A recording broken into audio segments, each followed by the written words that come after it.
खाड़ी के बारूदी घमासान के बीच अमेरिका ईरान में रस्साकसी का खतरनाक खेल चल रहा है। इस खेल का द एंड एटमी धमाके के साथ होने का खतरा है, क्योंकि ईरान और अमेरिका में बात बिगड़ती जा रही है।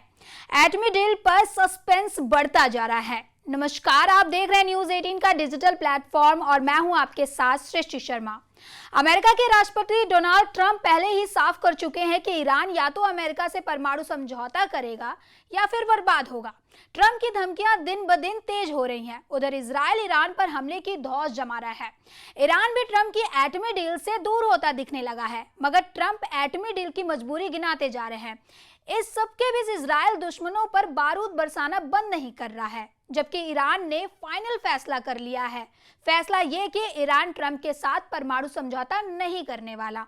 ईरान एटमी डील के लिए तब ही तैयार होगा जब ट्रंप ईरान की हर शर्त मान ले। इसके मायने ये हैं कि अब डील नहीं, युद्ध होगा।